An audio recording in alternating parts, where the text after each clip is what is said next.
All right, it's June the 13th here, and we're going to go into a couple, maybe all three of these hives. These are early April hives. This hive and this hive in the middle, these were both started in early April from 3-pound packages of bees. And then about mid-April, this third hive over here, we caught that hive. It was swarmed. We caught that hive from a swarm. And so we're going to check on these two hives here primarily and see how those are doing. First thing I'm going to do, these supers on the top, those are actually feeders. They're not supers right now for building honey or brood. They're feeders, and so we're going to check the feeders and see how they're doing. I assume the feeders will be empty because they've been here a few weeks, but we're going to replace those feeders probably with supers. We're going to see just how well the bees are doing underneath that in the main brood box. And if they're doing well, then we'll replace those feeders with regular supers. So let's get into those. I'm going to get my smoker here.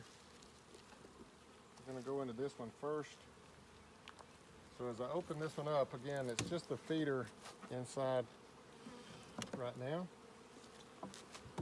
These are half-gallon feeders. They're really, really nice because you don't have to feed very often. These feeders, I've had sugar water in them. Yeah, you can see the sugar water is gone. A little bit of sugar residue down there. But the way these feeders work, I put sugar water in there. As you can see, they can crawl up through the middle, come inside this clear dome and get the water, but they can't get outside of that clear dome. These feeders are also great because you can also remove the clear dome and feed them with dry feed as well, dry pollen or dry sugar. You can feed them that way as well. All right, so the feeder is empty, so I know I'm going to take the feeder off. They're probably mature enough now that they don't need the feeder anyway.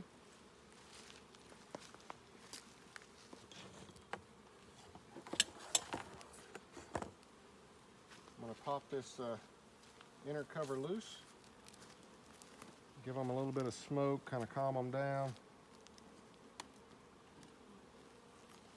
Now again, the reason smoke calms the bees down, it's not that they think their house is on fire or anything like that.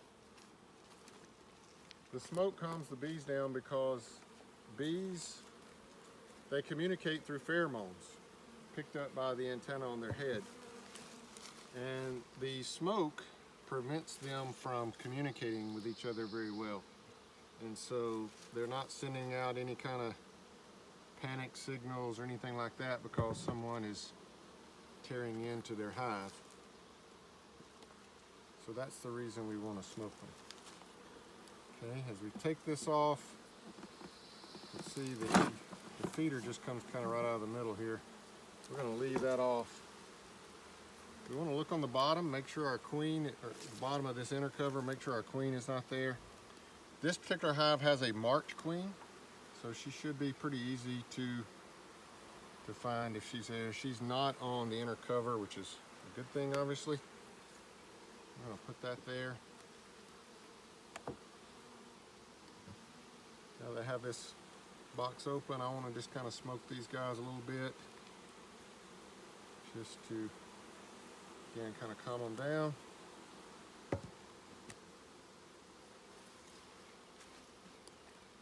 I have essentially a third set of hands here. This is just a frame holder so that when we take a frame out, we have enough room to hold the frames. Now typically, when you're getting into a brood box like this or a hive, you wouldn't stand in the front here, but because my son Jacob here is recording, he's on the back side, and so I'm having to stand in the front and kind of off to the side. You want to stand in the front, obviously, because you hinder their path as they're coming back in. So I want to take this outer frame out. They're just now, you can see here, they're building out the comb. on the inside of this frame. The outside of the frame they've barely touched. They've built out a little bit of comb here. You can also see a little bit of nectar up here in the upper corner that they've put into the cells. Doubt that we'll see the queen on this frame, but we'll take a quick look just to make sure. I don't see her anywhere right now, but that's kind of to be expected on that outer frame. Now the big question is, when do we give these bees more space? When they've built out, I have spacers in here, so I have a 9-frame brood box here basically. When they've built out a good 6 to 7 frames, we definitely want to start to add another super, give them more room at that point. Give these ladies a little bit more smoke just to make sure they stay calm on me.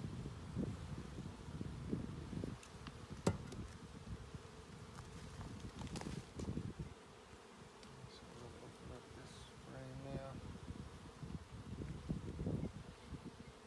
It's a little heavier. Got a few more bees on it. Got lots more comb on it. Okay, we got some good stuff to look at here, so let's take a look at that. So they built out the comb completely on this frame, as you can see.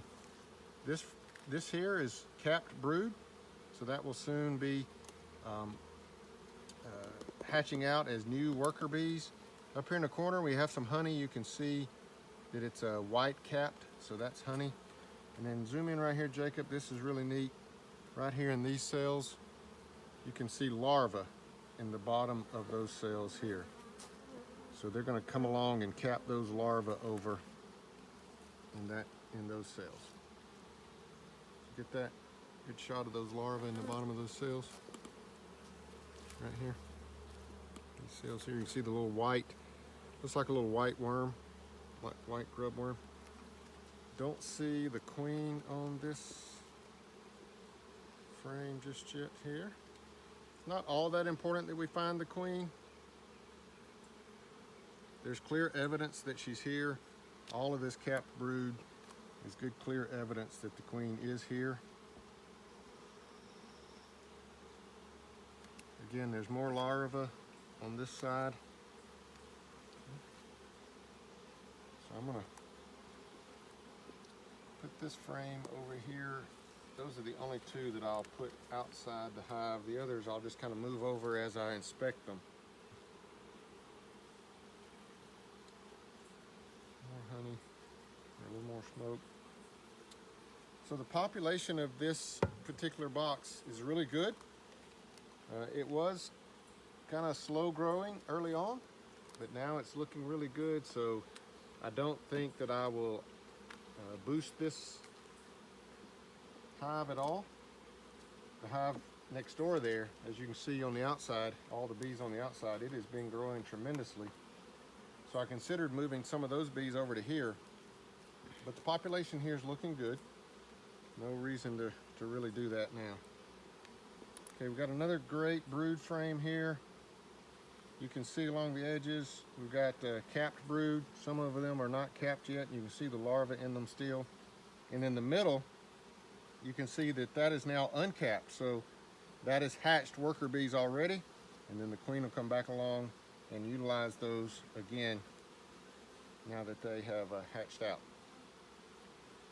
Show you one here I just saw. It is in the midst. Where was that? I think I saw one in the midst of hatching out. Yeah, look right here, Jacob. See if you can zoom in right here, the corner one right here. You can see that is a cell. There's a worker bee about to come out of that. I can see his front legs and antenna coming out from under it. Let me move these bees out of the way. He's right there. I don't know if the camera can pick that up, but I can see it.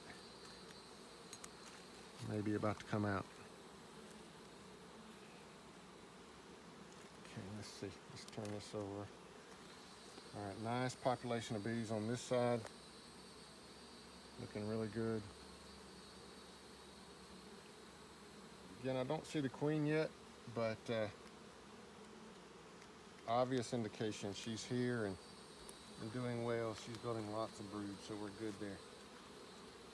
I'm going to move that over there so I can get the next frame.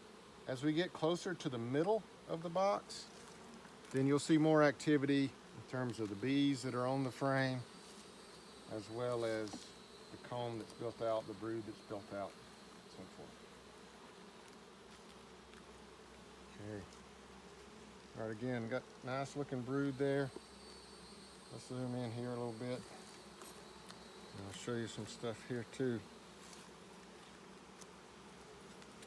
So you see some of these cells have different colored content inside there.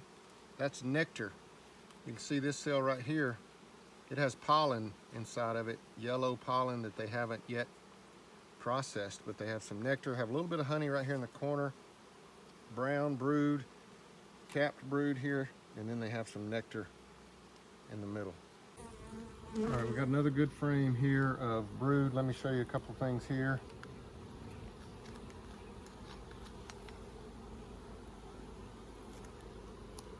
The propolis is sticking to my gloves. Some really good frames, a good frame of brood again. Down here at the bottom, you'll see some cells that look a little bigger, a little larger than the rest.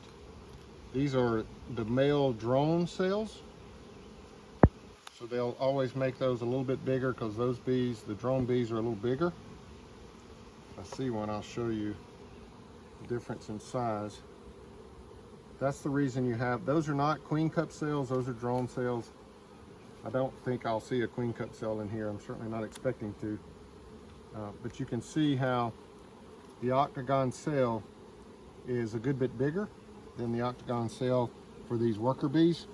And so that's hive management. They're planning to build, to make drone bees. Probably have already created some, and they've hatched out and they'll be reused again for drone bees, those larger cells.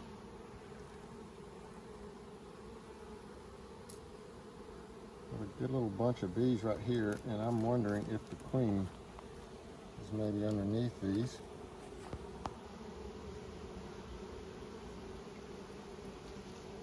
I don't see her. Again, I'm not too concerned about finding the queen. I know she's here. There's plenty of evidence that she's here and doing a great job. So we've got more brood on this side. This is really good.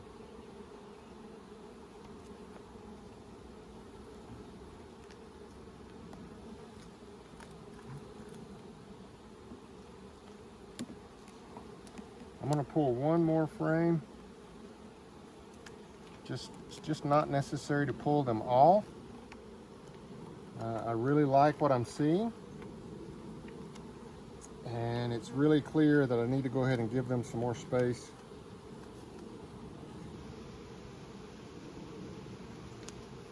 Another great frame of capped brood, uncapped brood, with some bee bread and nectar and a little bit of honey up top here.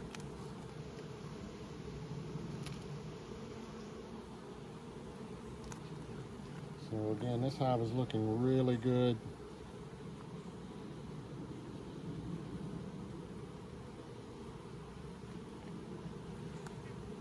Okay, so at this point, as I said, I'm not going to take those last 3 frames out. No need. I'm really happy with what I'm seeing. I do need to give them some more space. They have filled out enough of the frames that I need to give them more space. But also, as you looked at the frames, you noticed most of the frame is building out brood, and a little bit in the top, and at the top corners they've put some honey. I need to make sure that throughout the rest of the summer they build enough honey to survive the winter. Here in Georgia, we don't have really severe winters, but we do need to ensure that they have enough resources in honey to build out through the winter. And so I will put a medium-sized super on top of this today. They'll build that out in comb, and then they will begin to build that out in honey. Some of it, I won't put you can put a queen excluder on top such that all they can make is honey. I won't do that just because it leaves them the freedom to also build brood in that upper super. But for the most part, they will naturally utilize that upper frame primarily for honey. We're going to put these frames back in the way they were. Again, the population is okay. I was worried that the population may be struggling a bit, but the population is looking really good. They did kind of grow slowly, but now it's looking really good. So there's no reason to try to manipulate bees from one hive into another. Really, at this point, all we need to do is give them some more room. So I'm going to put this medium super on top. As you can see, it's not quite as deep as the brood box, the deep brood box. It's got 9 foundation frames on it. And so they will begin to utilize that extra space, and they will build out some more reserves, some more honey for the winter. This inner cover, I can just use that same inner cover that I was using. I'm just not going to put the feeder on it right now. Just put the outer cover on, and we're in good shape there.